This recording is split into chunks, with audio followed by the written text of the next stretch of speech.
Yeah, today we versus Envy in LCS, and we played okay. We didn't play to the best of our ability, of course.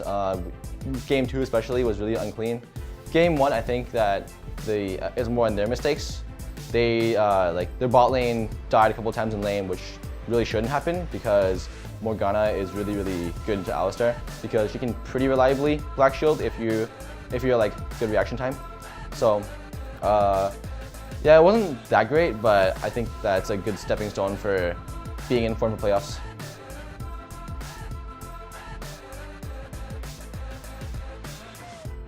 So going to playoffs, of course, we haven't gotten the best results ever. We are currently 4th, I believe, in the league, and we are determined to not have a bye, I think, or we versus Dignitas in playoffs.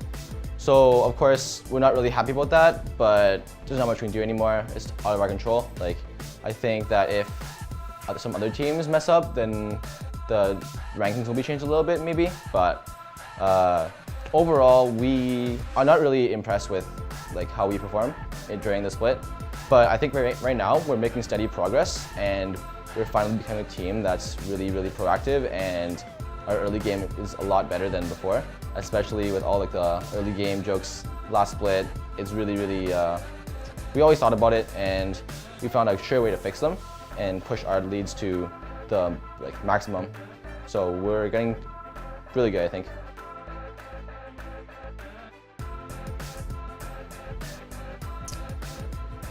Well, during the split, especially our team right now, I think that we have really strong individual players.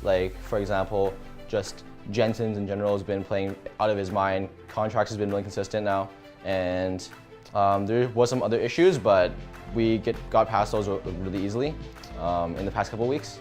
We're always improving, and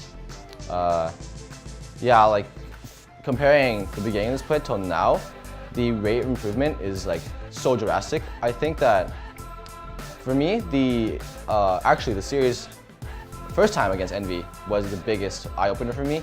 It helped us improve an insane amount. Helped me learn how to shot call better, and yeah, just losses in general for us are really valuable because there are some things that you see on stage that don't really happen in scrims because of how the scrim culture is. If you mess up, it's not a big deal, right? Because it's only a practice scrim and you just move on if you get solo killed or something, but stuff like that doesn't really happen on stage. So yeah, taking those into account, we just grew as a team really fast these past couple weeks, and I think that we're in contention for 1st or 2nd right now, for sure.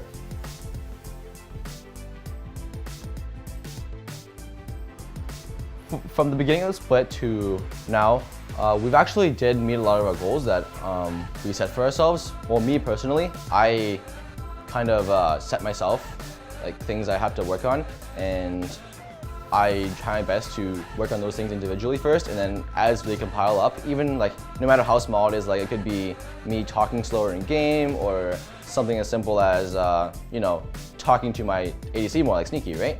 In lane, being more communicative, that kind of stuff. It sounds like it's not that big of a deal sometimes because of course we do it already, but those small things can compile into really big benefits for us. And I think that as a team, we've accumulated a lot of this information and just have improved an insane amount. And I think that we did grow a lot as a team because of meeting these goals and taking losses really harshly and learning from them step by step, what we did wrong, what we did right, and how to get as much information as those losses as we can.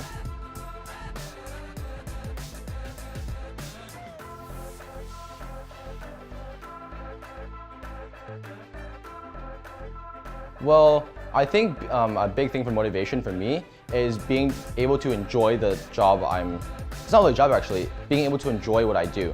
I've always loved playing League of Legends. Solo queue's always been really fun for me, and I'm the type of person, it's my personality, which kind of tunnel vision and focuses on one thing if I really want to do it, especially if it's something I love doing. And I never really had that many passions outside of esports, outside of League. So 100% of my focus goes into getting better.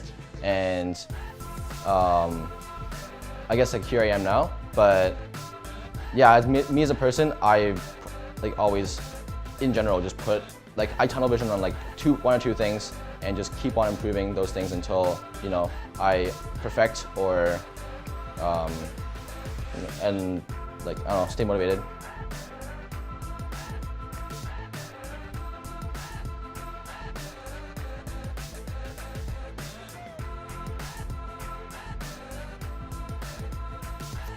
In my opinion, the best player in the summer season would be Jensen, of course. Like, no bias. He's been playing out of his mind. He's always consistently really, really good. And, all these jokes about Jensen not roaming or he's a KDA player, that's all like pretty crap. Like, I don't really care what my Reddit says, but it's really dumb sometimes because, he just makes less mistakes than other people on his team sometimes, and that happens. We're all human beings, we make mistakes. So I think Jensen would be like the biggest contributor to contributor I guess to MVP. But I know some other names that come up are like, Smoothie's been doing really good. I'm not really sure. I'm not really sure about like who else because I just think Jensen's the best.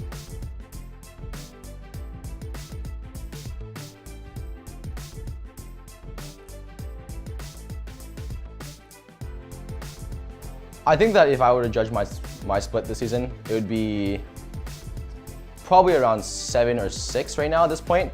Last split I did a lot better. I was way more decisive and I knew the meta consistently about the split. This split I struggled at the end. Actually, like 2 weeks ago-ish, I struggled with the meta a little bit and that kind of delayed our improvement. But now that we have a good grasp of the meta and I become a way better shot caller and leader than I was like last split, everything's working out really, really well now, and we are able to use our mechanically gifted players and just our people who get strong. We make them get advantages for us. So like no matter who it is, it could be top, bot, or mid, or even jungle. Like we all help each other out and just snowball the game really, really easily now. So.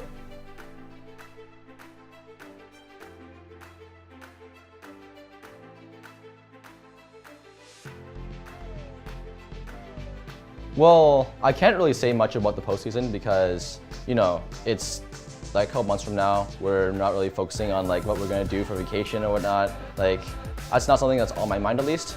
Personally, I'd like us to still, practice a lot if we can, of course, after a certain break.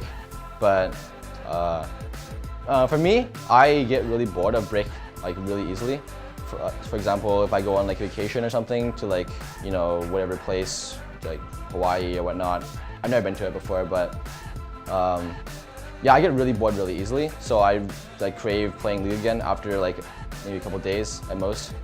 I don't really get burnt out, so I don't really have any like specific plans for the break after, but I just want to keep improving, and I think that the break will be a good chance for me to go over my mistakes and just like relax and prepare for next split.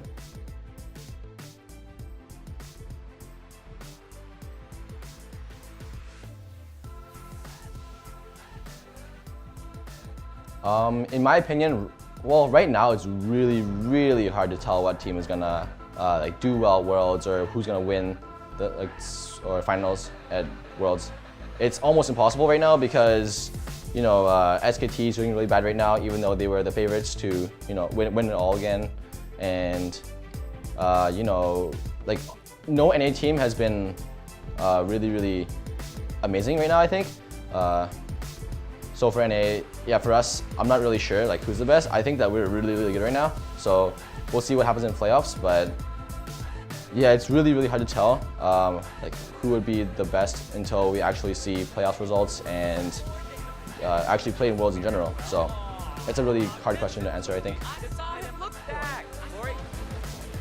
Somebody in his mouth, and he'll be good. Somebody's taking your mid lane turret. You gotta stop him. Cloud9 get the second tier 3 of the game.